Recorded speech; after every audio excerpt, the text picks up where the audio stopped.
அரசு அங்கீகாரம் பெற்ற Srinivasa chit fund private limited எங்களிடம் 1 லட்சம் ரூபாய் முதல் 1 கோடி ரூபாய் வரை சீட்டு உள்ளது. இடம் தருமபுரி, கோவை, சென்னை. மாண்புமிகு ஆளுநர் அவர்கள் வேண்டும் என்றே அரசமைப்பு சட்டத்தை மீறிய ஒரு செயலை செய்துள்ளார். ஆளுநரின் செயல் என்பது நூற்றாண்டு கால மரபையும் நீண்ட பாரம்பரியத்தையும் கொண்ட இந்த மக்கள் சபையை, அதன் மாட்சிமையை அவமதிக்கும் செயலாகும் என்றே நான் கருதுகிறேன். 10/4/2023 அன்று இதே பேரவையில் நான் ஆற்றிய உரையின் ஒரு பகுதியை நான் இங்கே நினைவு கூற விரும்புகிறேன். ஆட்டுக்கு தாடியும் நாட்டுக்கு ஆளுநர் பதவியும் தேவையில்லை என்று பேரறிஞர் அண்ணா அவர்கள் கூறிய போதிலும், அதை முத்தமிழறிஞர் தலைவர் கலைஞர் அவர்கள் வழிமொழிந்த போதிலும், அந்த பதவி இருக்கும் வரை அதற்குரிய மரியாதையை கொடுக்க அவர்கள் முதலமைச்சர்களாக இருந்த நேரத்தில் தவறியதில்லை. அவர்களது வழியை பின்பற்றி நானும் அதிலிருந்து இம்மி அளவும் விலகியதில்லை. இந்த அரசும் தவறியதில்லை என்று அன்றைக்கு நான் எடுத்துரைத்தேன். அந்த கொள்கையொட்டியே நான் ஆளுநர் அவர்கள் உரை நிகழ்த்த வேண்டும் என்று நடவடிக்கை எடுக்க ஆணையிட்டேன். எனினும் மாண்புமிகு ஆளுநர் அவர்கள் ஏற்கனவே நடந்து கொண்டது போலவே மீண்டும் இன்று செயல்பட்டிருப்பது மிகவும் வருத்தத்திற்குரியது. தமிழ்நாடு சட்டமன்றம் 8.5 கோடி தமிழ் மக்களுடைய உணர்வுகளை பிரதிபலிக்கின்ற மாமன்றம். ஆளுநர் என்பவர் மாநில நலனில் அக்கறை கொண்டவராக, மக்கள் மேம்பாட்டில் ஆர்வம் கொண்டவராக, உண்மையை பேசுபவராக இருக்க வேண்டும். மக்களுடைய பேராதரவோடு பெரும்பான்மையோடு வெற்றி பெற்று ஆட்சி அமைந்துள்ள அரசு எடுக்கின்ற முடிவுகளுக்கு ஒத்துழைப்பு கூடியவராக இருக்க வேண்டும். அதைத்தான் அரசமைப்பு சட்டமும் அந்த பதவி வகுப்பிடம் இருந்து எதிர்பார்க்கிறது. ஆனால் நம்முடைய ஆளுநர் அவர்கள் அதற்கு மாறாக செயல்படுகிறார். மாநில நிர்வாகத்தை முடக்கவும், பொது மேடைகளில் அரசியல் பேசியும் அவதூறு பரப்பி வருகிறார். அது அவர் சொந்த விருப்பம் என்று கருதலாம். எனினும் அத்தகைய ஒரு முயற்சியை இங்கும் செய்ய அவர் முனைவது ஏற்புடையது அல்ல. நூற்றாண்டு விழா கொண்டாடி சீரும் சிறப்போடு இயங்குகின்ற பேரவையின் புகழ் மங்கிடாத வகையில் பாதுகாத்து வந்த சான்றோர்களின் வழித்தடத்தினை பின்பற்ற வேண்டிய கடமை நமக்கு உள்ளது. வரலாற்று பெருமை கொண்ட இப்பேரவையின் மாண்பினை பாதுகாக்க வேண்டிய முதல் பொறுப்பு எனக்கு உள்ள காரணத்தால் கீழ்காணும் தீர்மானத்தை மாண்புமிகு பேரவைத் தலைவர்களின் இசைவோடு சட்டமன்ற பேரவை விதி 17 தளர்த்தி முன்மொழிந்திட அனுமதி கோருகிறேன். அனுமதி அளிக்கப்படுகிறது. நன்றி. தீர்மானம்.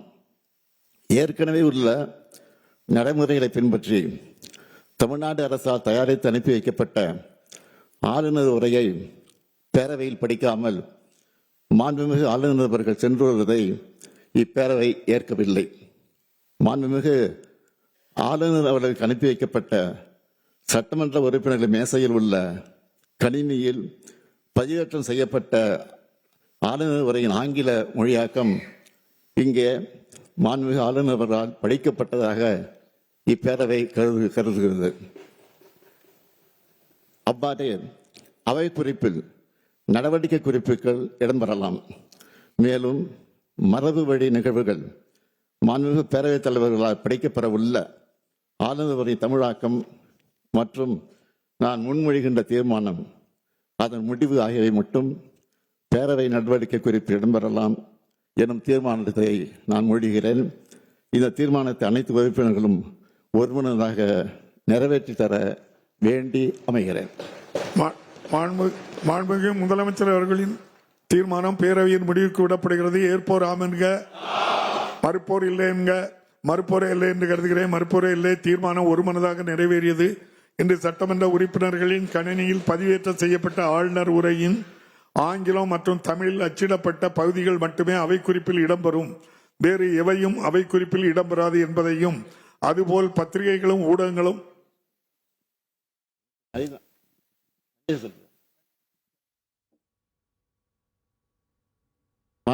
பேரவைத் தலைவர்களே, இந்த சட்டமன்றத்தை மாண்பை காத்து இன்றைய தீர்மானத்தை நிறைவேற்றி தந்த மாண்புமிகு உறுப்பினர் அனைவருக்கும் என்னுடைய நன்றியை தெரிவித்துக் கொள்கிறேன்.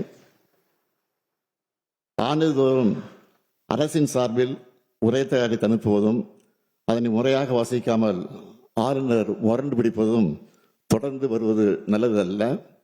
ஆளுநர்கள் மாநில அரசுகளுக்கு இடைஞ்சலாக இருந்து இப்படி செயல்படுவது இங்கு மட்டுமல்ல, பல்வேறு மாநிலங்களிலும் நடந்து வருகிறது. ஒரு நாள் செய்தியாக இதனை கடந்துவிட முடியாது. ஆளுநர் உரையை படிக்காமல் அவையிலிருந்து புறக்கணித்து வெளிநடப்பு செய்திருக்கிறார். ஆனால் ஆளுநருடைய உரை ஏற்கப்பட்டதாக தீர்மானம் நிறைவேற்றப்பட்டிருக்கிறது.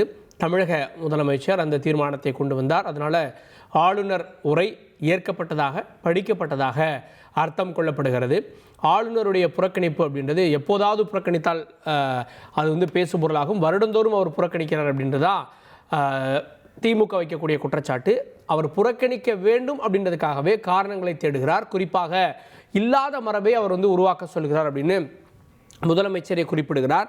அப்படின்னா 2024, 25 இந்த 2 ஆண்டுகளிலும் அவர் புறக்கணித்தார் இந்த விவகாரங்களை சொல்லி.